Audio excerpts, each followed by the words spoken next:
السلام علیکم ګرانو هیوادوالو، خدای دې وکړي چې ټول روغ جوړ او خوشحاله اوسئ. امید لرم چې ژوند به مو هر روان وي. یو نوی درس ته هرکلاست.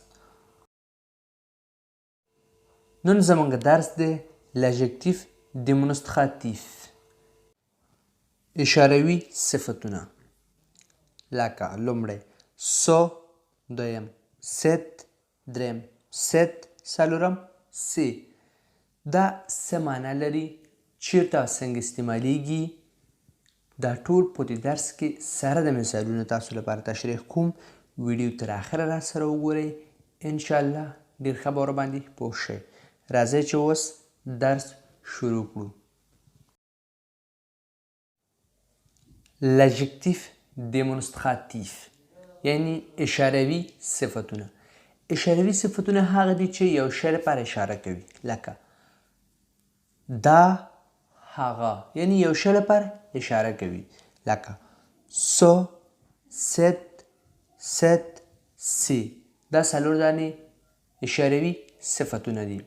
لکه موږ او تاسو په پښتو کې استعمالوو دا، هغه، لیکن په فرانسوي ژبه کې سو، ست، ست، سی دا څلور واړه استعمالیږي. د څلورو صفتونو د تشریح کولو نه مخکې دا درې جملې غواړم تاسو لپاره معنا کړم. Prenez ce stylo. Prenez ce stylo. Prenez ce stylo. دا قلم واخله. Regarde cette voiture.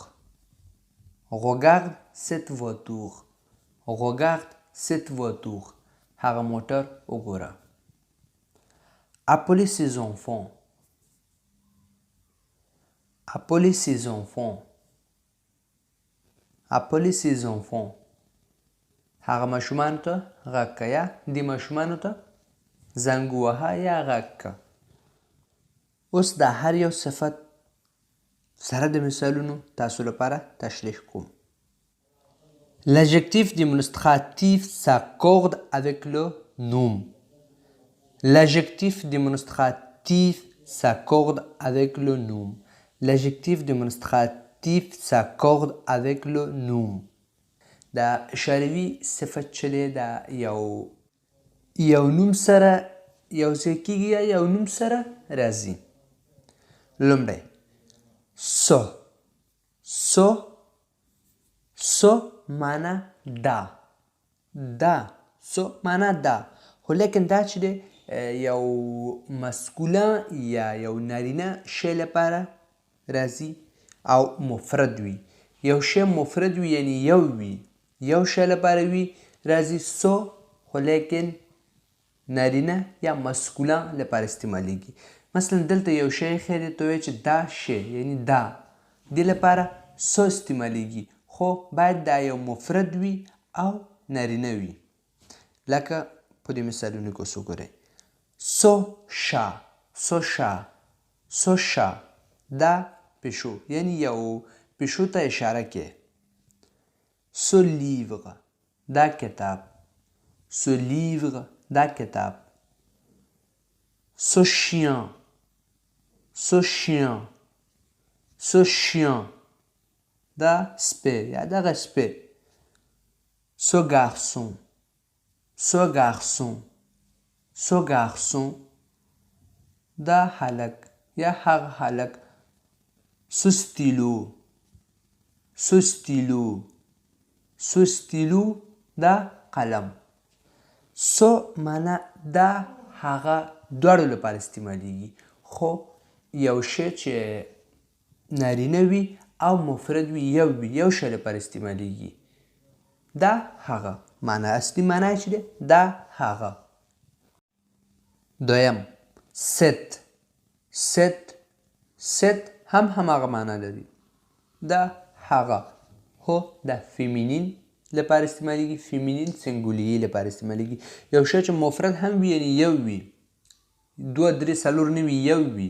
مثلا یو شی دی هغې ته اشاره کوي چې دا یا هغه، خو لیکن دا شی چې دی یا دا نوم چې دی یو فیمینین دی، ښځینه نوم دی یا ښځینه شی نوم دی.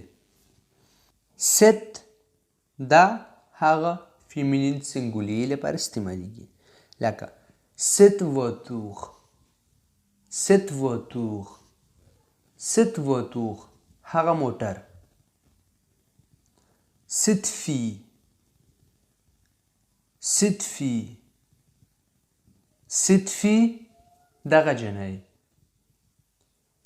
cette femme cette femme cette femme دغه ښځه. cette pomme cette pomme cette pomme دا مڼه. cette semaine cette semaine cette semaine دی هفته یا دا هفته. cette دا هغه فیمینین سینګولیه لپاره استعمالیږي. دریم سی هم هماغه معنی لري خو دا جمع دی. سی پلوریل یو داسې شی لپاره اشاره کوي چې هغه یو نه زیات وي. سی معنی دا هغه خو لیکن کوم شی لپاره چې اشاره کوي هغه یو نه زیات وي. هغه باید یو نه زیات وي. فیمینین وي که مسکولان وي خو لیکن یو نه چې زیات وي جمع وي نو په هغه وخت کې سی استعمالی. سی په هغه وخت کې استعمالیږي چې یو نه زیات شیان وي. لکه ce livre دا کتاب یعنی یو کتاب دی ورته اشاره کوي چې ce livre. cette fille دغه جنۍ یو جنۍ دی ورته اشاره کوي دغه جنۍ یا هغه جنۍ.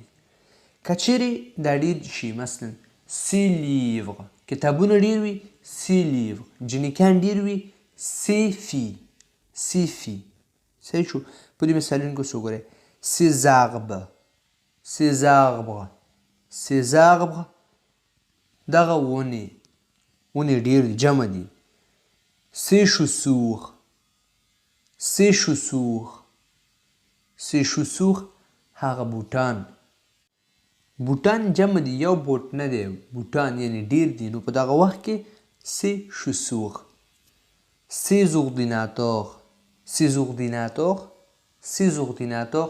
معنی دغه کمپیوټرونه جمع دی. ces garçons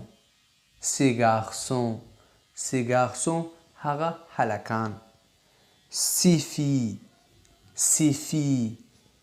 filles دغه جنکیان. ces enfants هغه ماشومان. سی معنی دا هغه ولیکن جمع دی دا یو نه زیات شیانو لپاره استعمالیږي.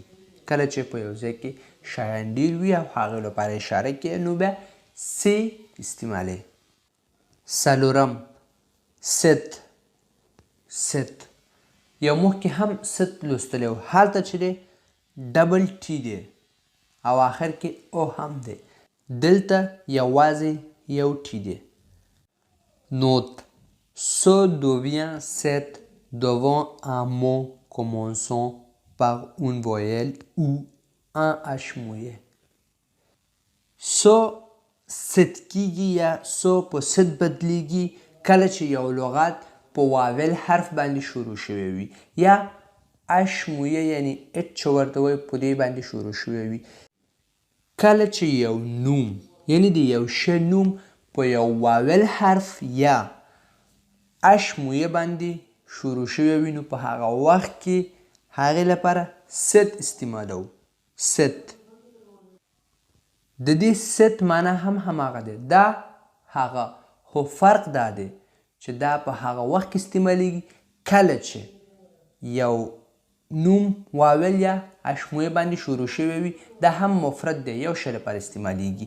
لکه په دې مثالونو کې اوس وګورئ. cet acteur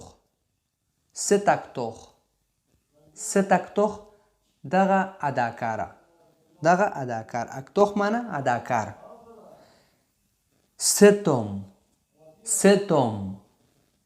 homme دغه سړی.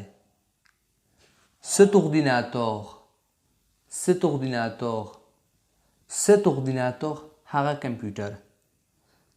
ست امی ست امی ست امی دا ملګری دا څلور لغتونه اکتوخ ام اوردیناتوخ امی دا څلور واړه په یو واول باندې شروع شوي دي نه دا درې کلمې په واول باندې شروع شوي دي اکتوخ اوردیناتوخ امی او دا ام چې دی دا په یو اشمویه باندې شروع شوی دی نو دې لپاره ست استعمالو مفرد هم دي او واول باندې هم شروع شوي دي نو په دغه وخت کې ست استعمالو دا زموږ درس و امید لرم چې ورباندې پوه شوي یاستئ که چیرې کوم مشکل لرئ نو ته کولی شئ چې تاسو په کمنټ باکس کې ولیکئ په راتلونکي ویډیو کې د هماغې په باره کې خبرې وکړو که چیرې ویډیو مو خوښ شوی وي نو لایک او شیر کړئ چینل سبسکرایب کړئ کله چې یو نوی درس شیر کړو نو تاسو لپاره یو نوټیفیکیشن یا خبرداری درشي او تاسو ویډیو ووینئ تر راتلونکي ویډیو پورې ښه وخت او ښه ژوند ولرئ